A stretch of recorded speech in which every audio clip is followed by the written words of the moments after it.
This is session number 3 of the 8th day. Here we go. Here is our review of our last 2 sessions. How many people remember the resurrection is not part of the pagan hope? What we're going to do, we're going to continue with our look at death in the Torah, the writings, and the prophets. That's where we'll be today.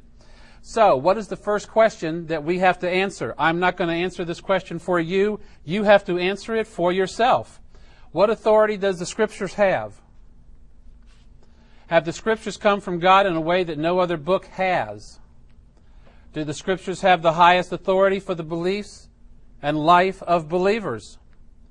Should believers change their beliefs if they discover they're not based on those presented by Scripture?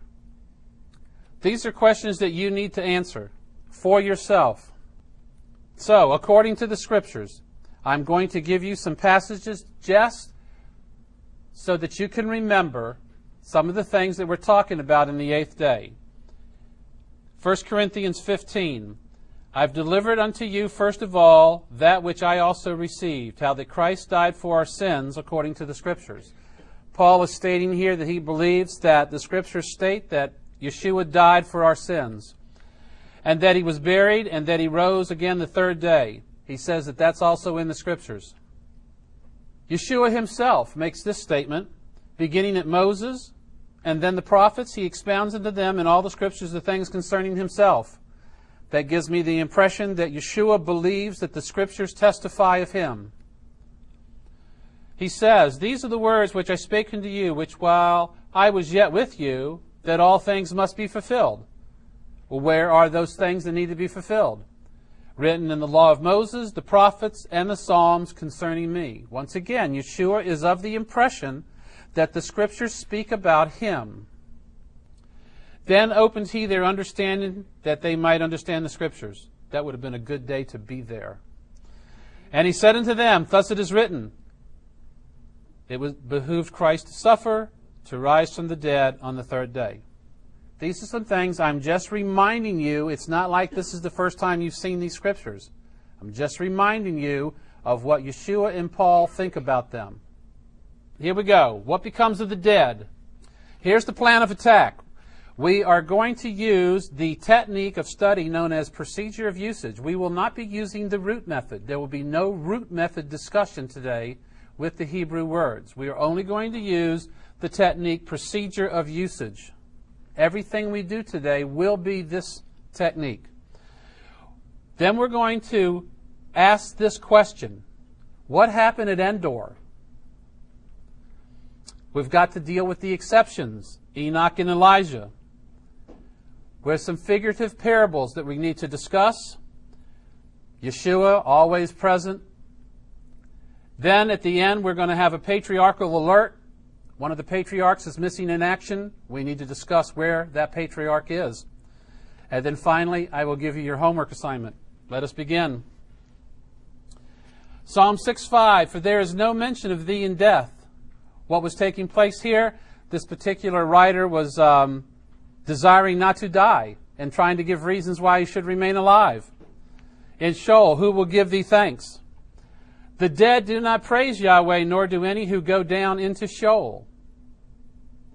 You would think that perhaps believers would praise Yahweh. Genesis 3:19, in the sweat of thy face shalt thou eat bread, till thou return unto the Adamah. For out of it was thou taken. For dust thou art, and unto dust shalt thou return. Man's fate is like that of the animals. The same fate awaits them both. I thought this was interesting.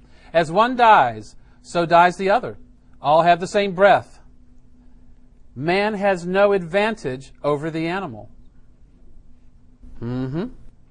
All go to the same place. All came from the dust, and all return to the dust. Then shall the dust return to the earth as it was, and the spirit shall return unto God who gave it. When their spirit departs, they return to the Adamah. In that very day, their thoughts come to an end.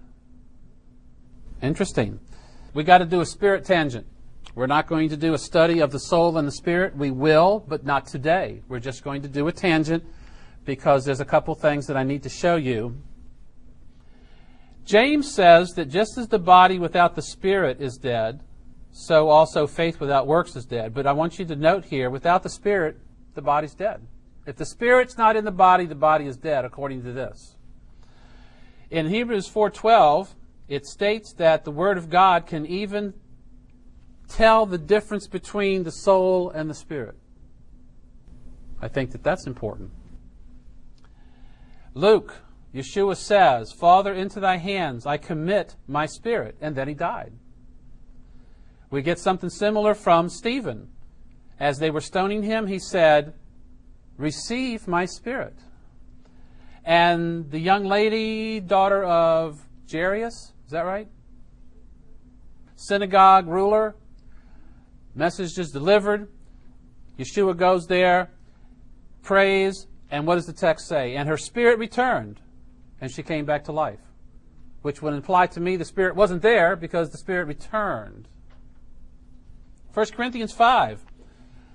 Hand this man over to Satan so that his spirit can be saved. 1 Thessalonians. I pray your whole spirit, soul, and body be preserved blameless. So all three have an existence, and all three can be blameless.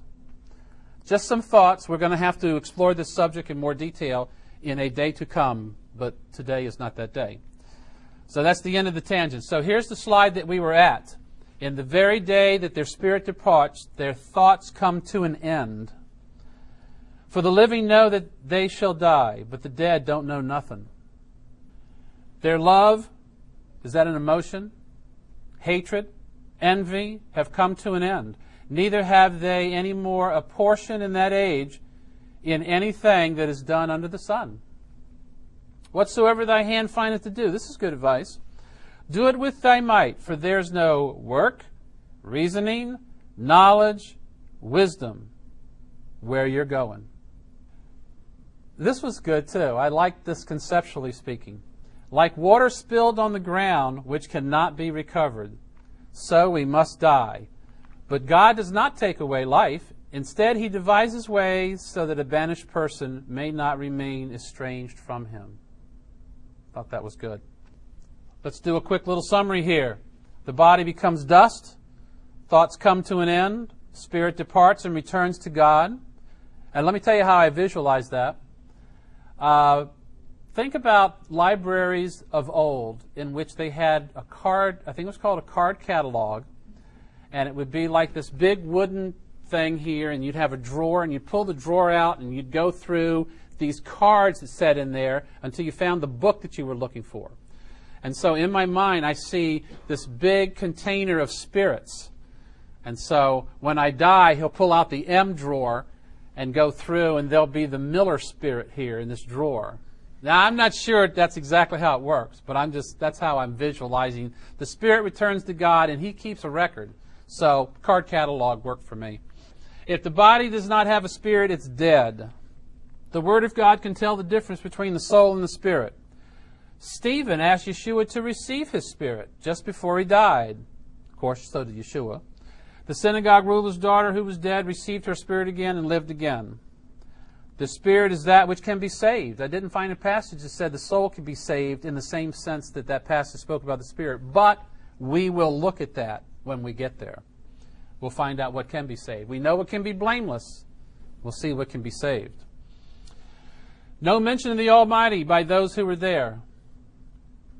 Their love, hatred, and envy have come to an end. There is no work, reasoning, knowledge, or wisdom. Basically, the dead know nothing. That's what we've got so far. Let's continue. And all his sons and all his daughters rose up to comfort him, but he refused to be comforted. I will go down into Sheol, mourning for my son. We read that recently. Again, my son shall not go down with you, for his brother is dead, and he is left alone. If mischief befall him by the way which you go, then you shall bring down my old age to Sheol with sorrow. Similar, different son, but you know. And if you take this also from me, and mischief befall him, you shall bring down my old age to Sheol. And the last one by Jacob. It shall come to pass. As a matter of fact, we just did this one 2 weeks ago. This was in the story that Judah told to second in command Joseph. When he seeth the lad is not with us, that he will die, thy servant shall bring down the old age of thy servant, our father, to Sheol with sorrow. Once again, he's kind of like quoting what Jacob said previously. But these are the four passages that involve Jacob preferring to die happy and not sad. I hear you, Jacob.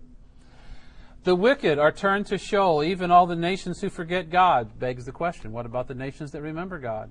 Well, it's not covered in this text. Numbers 16:30. This was a very interesting event. You all know it, so I will just read the text instead of giving you my commentary.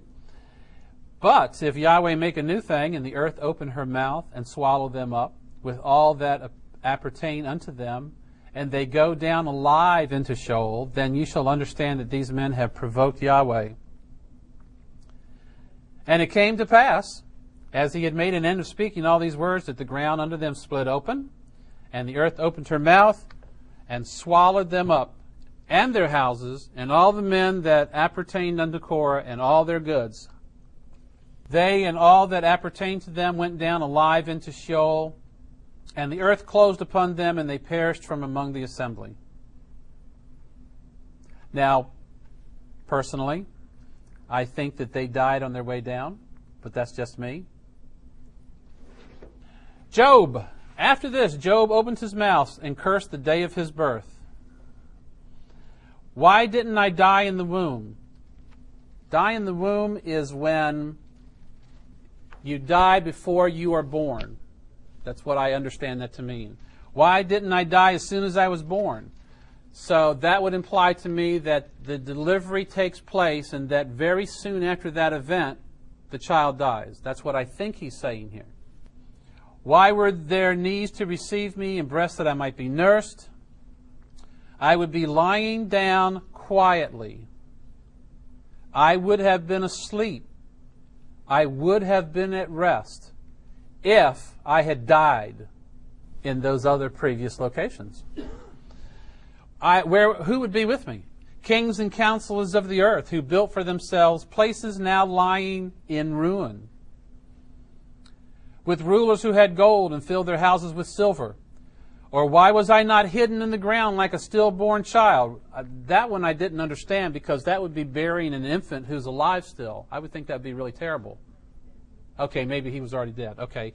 Like an infant who never saw the light of day.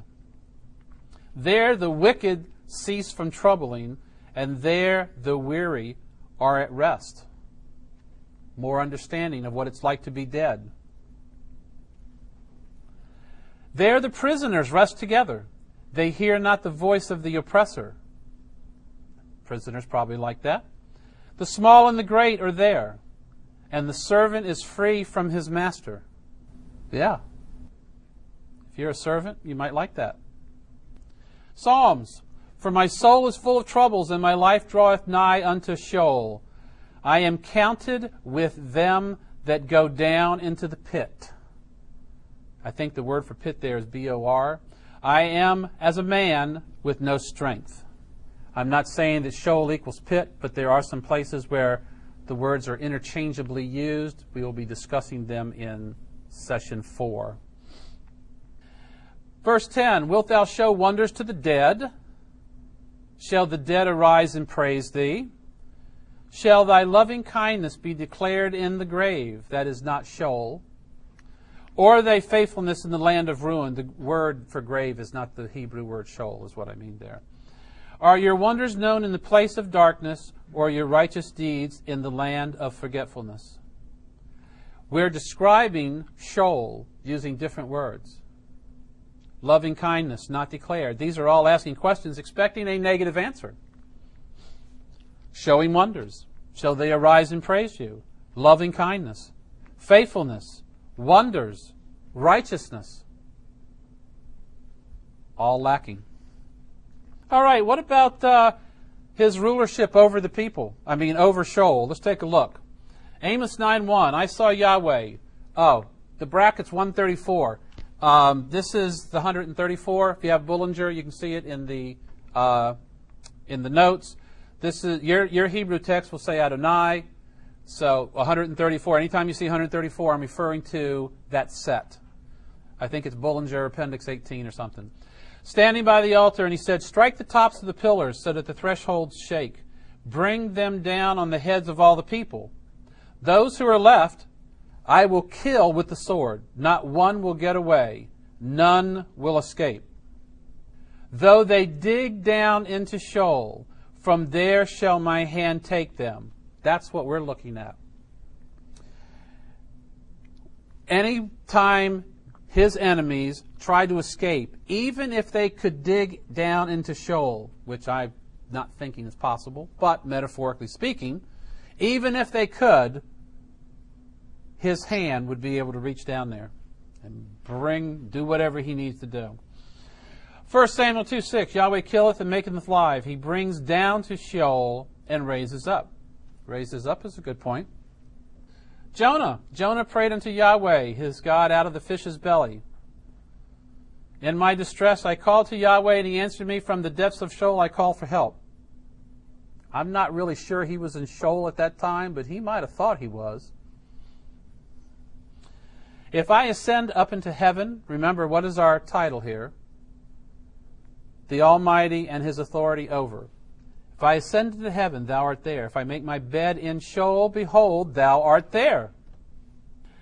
143:3, for the enemy hath persecuted my soul. He hath smitten my life down to the ground. He hath made me to dwell in darkness as those that have been long dead. Dwell in darkness. Let the wicked be put to shame and lie silent. Lie silent in Sheol. Let their lying lips be silenced. But a man dies and is laid low. He breathes his last breath. And then where is he? As water evaporates from the sea and a river becomes parched and dried up, so man lieth down and riseth not. Oh, wait. That's 12a. What's 12b say? Until the heavens be no more. He will not awake nor be aroused out of his sleep. 13, if only you would hide me in Sheol and conceal me till your anger has passed. Remember, Joel is very upset. He looks at Deuteronomy, he sees the promises, the curses, and he's not feeling that things are going well for him. So if you stick me in Sheol, maybe I can hide down there until your anger's past. That thou would set a time in which thou would remember me kindly. If a man dies, will he live again, having accomplished the days of his life? It's a good question. What does B say? Until Palin. Did you know this is the Greek here? Remember I told you I did a search. Remember we were in Matthew and we were looking up Palin Genesia or something like that. And it was a compound word, and of course I was able to find it in the pagan literature that we had already looked at, but it was the only occurrence in its compound form in all of the scriptures. But what I did not search for was these words in a combined form in which there was a space between them. Well, here it is. I'm not saying it's the compound form, but I will give you this word here. You can see that it is not, it's not the word for Genesis in Greek there. Genomai is not the Greek word for Genesis, but it is a form. Freiberg defines it as what comes into existence, which is kind of close to Genesis, but not quite. So what you really would get with this verse is, if a man dies, will he live again, having accomplished the days of his life? Yes, I will wait until I exist again, is kind of what this would say. So it's very close to Yeshua's prophecy. Continuing verse 15, you will call and I will answer you. You will long for the creature your hands have made. Now what did we just read? You go down there and you stay there. But if the Almighty calls you, well then you will answer and you can hear. You can hear the Almighty's voice because He has authority over that area. Thou hast numbered my steps, and not one of my sins shall escape thee. Thou hast sealed up in a bag. I left this in this particular language because I thought it was visually appealing. Sealed up in a bag my transgressions, and marked if I have been guilty of any transgression unawares. I really liked the way that was said, so I left it. If his sons are honored, he does not know it. So if you're a father and you're in Sheol, and one of your sons is honored, you don't know it. If they be few, he's not aware. Lamentations, he has made me dwell in darkness like those long dead. This is another darkness passage. We've already seen other darkness passages. Isaiah 38. For they that are in Sheol shall not praise thee, neither shall the dead bless thee, neither shall they that are in the pit hope for thy mercy. Because, if you remember, their thoughts cease to exist. Psalm 49:15, but God will redeem my soul from the hand of Sheol. He will surely take me to himself. Now we've got kind of like some resurrection language here, possibly. I could see where a person could read that and think resurrection a little bit. Job, exposed is Sheol before him, and Abaddon cannot conceal itself from him. I left the original Hebrew word, just transliterated the letters. We're not discussing Abaddon. That's for another time. It also appears in the New Testament, so we'll deal with it then. But anyway, here, once again, dealing with the Almighty having authority over this Sheol, it is exposed before him. Summary number 2. Jacob expected to go there, as do the wicked and all the nations who forget God. Some went alive there, but not really. I'm saying not really because I think that the earth opens up, and so they're swallowed down by the earth, and the fires come up out of the earth and probably toasted them on the spot. So I'm just saying, they went alive, kind of. It's a place to lie down quietly, a place to sleep and be at rest. Kings and counselors who have died are there. Rulers who had gold and who filled their houses with silver are there. The wicked cease from troubling, and there the weary are at rest. Prisoners rest together. They hear not the voice of the oppressor. The small and great are there. I like this passage because however you slice it, no matter what your class in the life that you're living, whether it's great or it's the least, you gather there together. Servants are free from their masters. Neither your kindness nor your faithfulness is spoken of there. Wonders, righteous deeds are known there. They're not known. There, one is as a man with no strength. Yahweh's hand can reach all the way down into Sheol and grasp whomever he desires to grasp. He brings down and he will save those in Sheol. Speaking of Jonah, some may feel so distressed they think they're calling out from Sheol. Once again, I think that was a figure.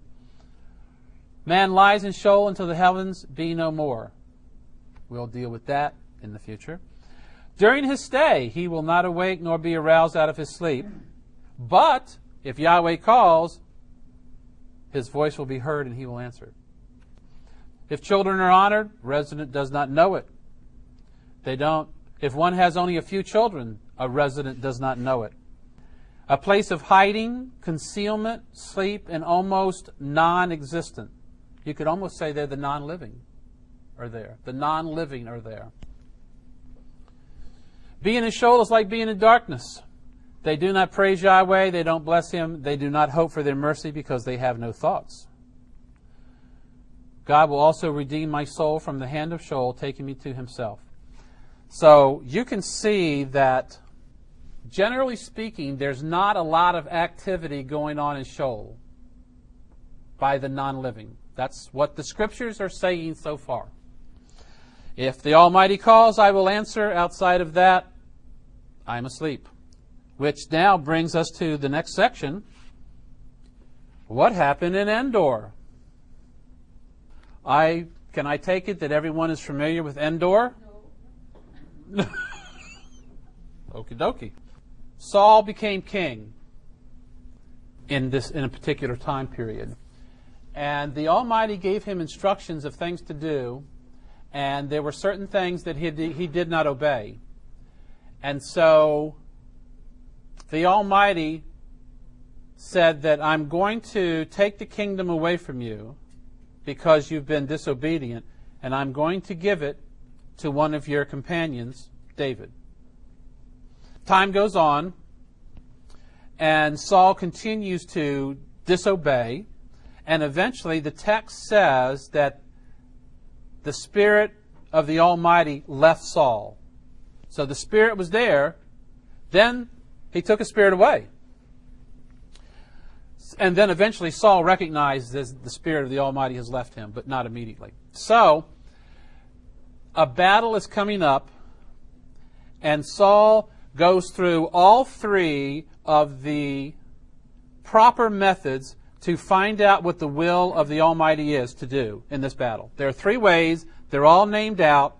He goes through all three of them. None of them give an answer because the Almighty has said, I'm not going to answer you. You've been disobedient. I'm not going to answer you. So then Saul decides that he is not going to just let it go. So what he's going to do is he's going to inquire of the dead to try to find out about what he should do. The Almighty's not going to answer him, but maybe the dead will give me some advice. So he goes to his counselors, let's say. He goes to his counselors and he says, listen, I need you to find me somebody who talks with the dead. And they probably said, you realize that, of course, that you just ruled it illegal to have people talk to the dead. Yeah, I know. Well, they say, well, listen, there is this lady down the road here who talks to the dead. We'll set up a meeting. And so that's where we're going to pick up the story of Endor. But before we pick up the story of Endor, we have to look at some other passages. Because you just saw about everything about Sheol and the state of the people there. You just saw that. So let's talk about this passage. Yahweh said to Moses, behold, thou shalt sleep with thy fathers. Soon after that, Moses, the servant of Yahweh, died. That's what the text says. And he buried him. So he was buried, probably in the dirt. Could have been a stone cave or something, but he was buried, however it was. Then in Joshua 1 it says, now after the death of Moses, and then once again, what does the Almighty say? Moses, my servant, is dead. So I think that we can make the case that Moses died. That's what I want to take away from this set of scriptures. Moses died. So, what happens in Matthew? Behold, there appeared to them Moses talking with Yeshua. So here we have a situation where he died. Now he's back alive in some form, talking with Yeshua. What am I trying to say?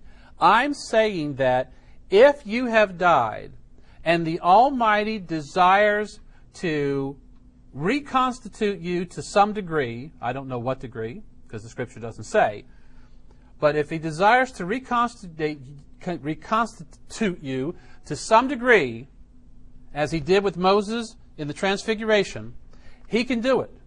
He has the power to do it because He did it with Moses. Moses was dead, Moses was alive. So He has the authority and the power. That's all I'm trying to tell you. Continuing. Let's talk about Endor. Samuel was dead. All Israel had mourned, buried him. Saul had expelled the necromancers and spiritists from the land. I looked for a better word for spiritist, but I couldn't find anything I liked. And when Saul inquired of Yahweh, Yahweh answered him not, neither by dreams or the Urim nor the prophets. There's the list. 7. Then Saul said to his servants, seek for me a woman who is a necromancer, that I may go to her and inquire of her. And his servants said to him, behold, there is a woman who is a necromancer at Endor. Saul disguised himself, putting on other clothes, and at night he and 2 men went to the woman. I guess they set up a meeting. Divine for me, he said, and bring up for me the one I named. She says, surely you know what Saul has done. He's cut off the necromancers and spiritists from the land. Why have you set a trap for my life to bring about my death? Saul swore to her by Yahweh. Interesting. He's going to talk to the dead, but he's going to swear on the living God. That could be ironic. I'm not sure. As surely as Yahweh lives, you will not be punished for this. 11. Then the woman asked, whom shall I bring up for you? Bring up Samuel. Notice the bring up, go down, bring up. And when the woman saw Samuel, she cried with a loud voice, and the woman spake to Saul, saying, why hast thou deceived me? For thou art Saul. Now, this passage we're going to discuss in detail in a minute. I'm just reading the text now. I'm not going to give you a lot of commentary. We're going to come back and we'll talk about the problems that are in this text and how we're going to deal with it. But anyway, you can see here, she saw Samuel. She cries with a loud voice. She exposes Saul's identity. 13, and the king said unto her, be not afraid. What do you see? And the woman said unto Saul, I see Elohim ascending out of the earth. So they're down and they're going up. Interesting. Just so you know, I went over to check this out with Jacob and his ladder. It wasn't Elohim that he saw. What does he look like? So that would tell me that Saul is not able to see Samuel himself. So she answers, an old man wearing a robe is coming up. Coming up, wearing a robe.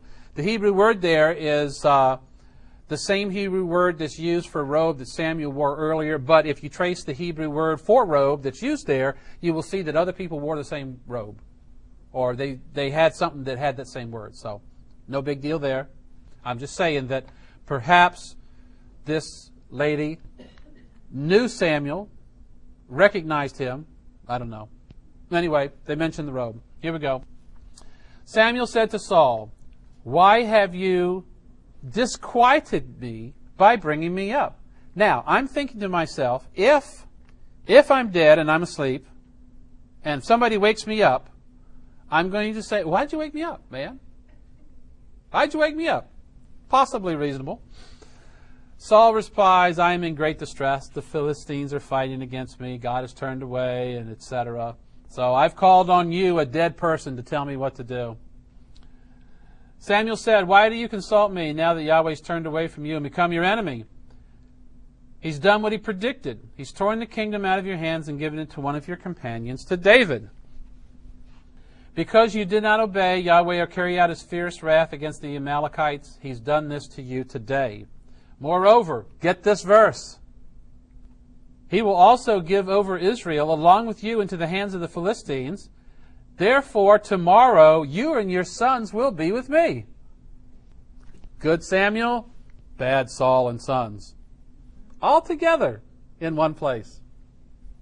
That's what it appears the text is saying. 20. Immediately, Saul fell full length on the ground, filled with fear because of Samuel's words. His strength was gone, for he had eaten nothing all that day and night. Now, it goes on to talk about how this lady just happened to have a fatted calf that she was able to cook in seconds. Could have been a microwave, the early version of the microwave. But she slices up this cow and makes burgers, and they have a meal, and I don't know. I'm just telling you what the text says. Anyway, so we're going to skip over that meal because that's not important to our discussion. Here we go.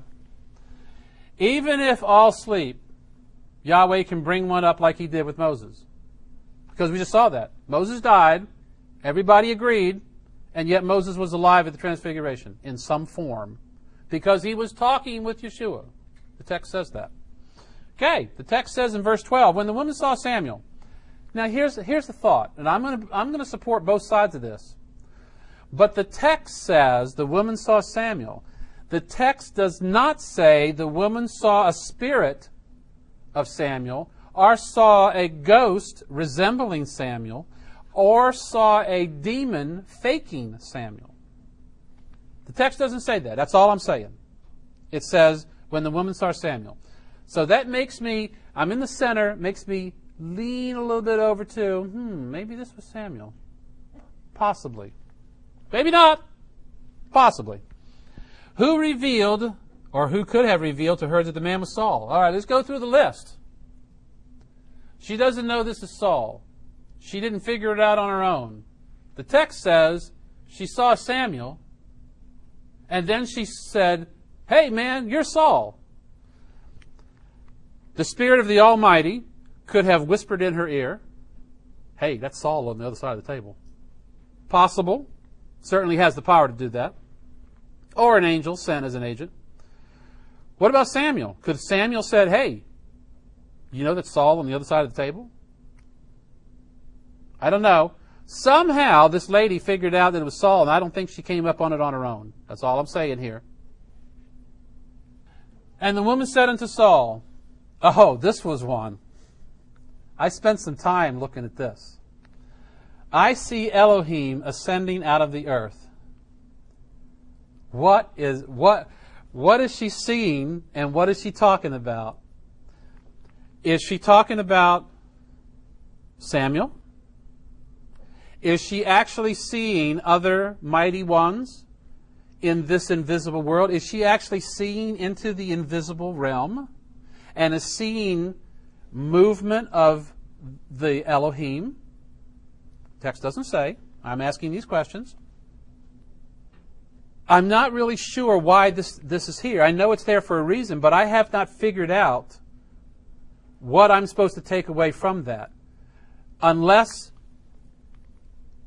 when one who is dead that is brought back. Let's pretend for a moment that this is Samuel, okay, and not a demon. Let's pretend in this instance it's Samuel.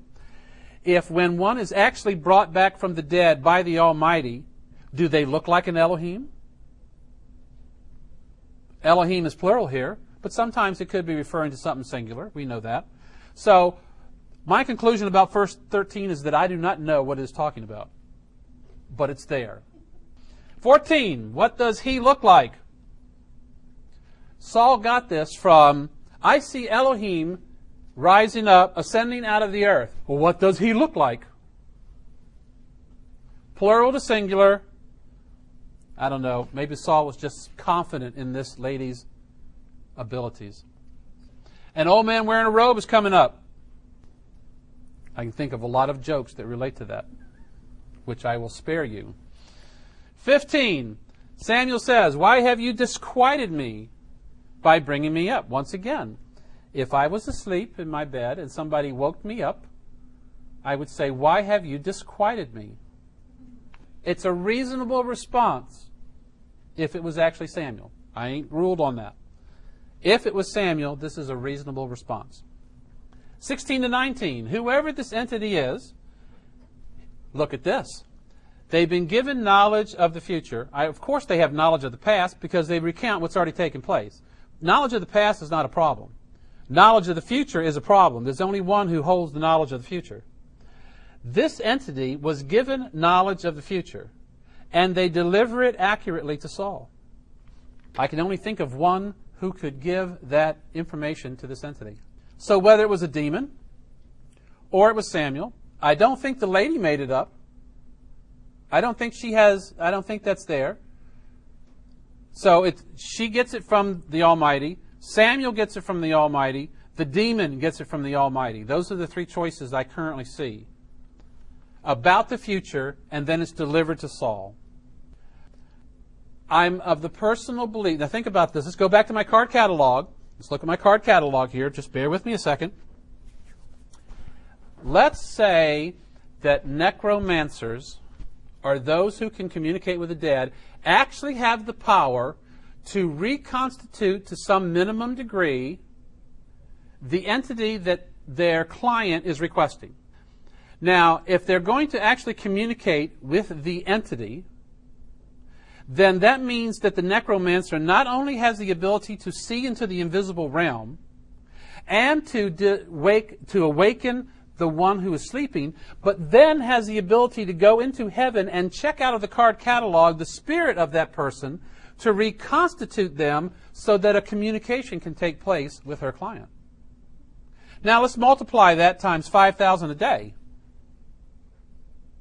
So this is an active library in heaven where people are checking out spirits and then returning them on an ongoing basis. But if the reality is that necromancers actually do not reconstitute the being, but instead it's a demon, well, you ain't got to have nothing for that. You don't have to check out a spirit. You ain't got to do nothing. Just get the next demon in line. You know, they're probably standing in line. I'm next. All right, come on up.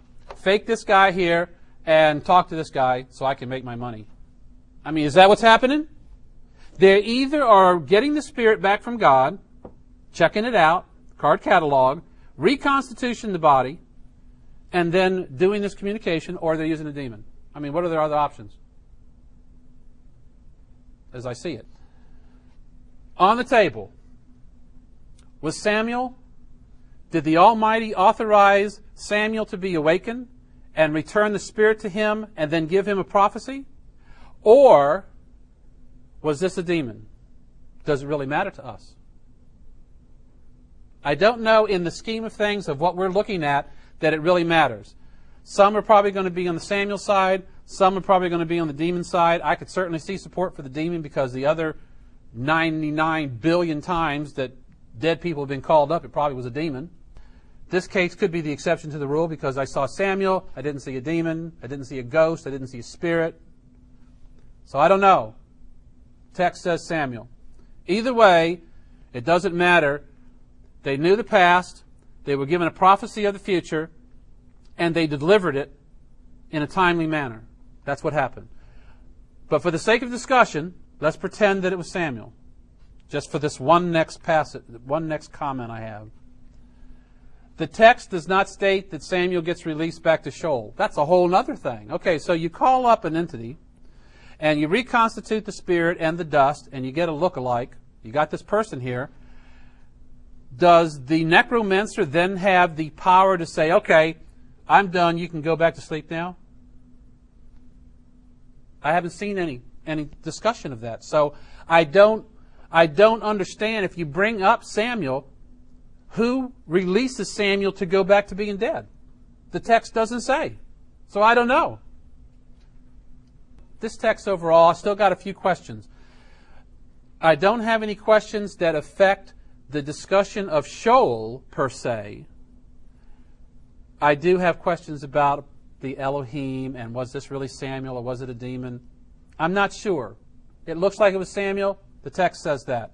But it does not affect Sheol. But that's what I think about Endor.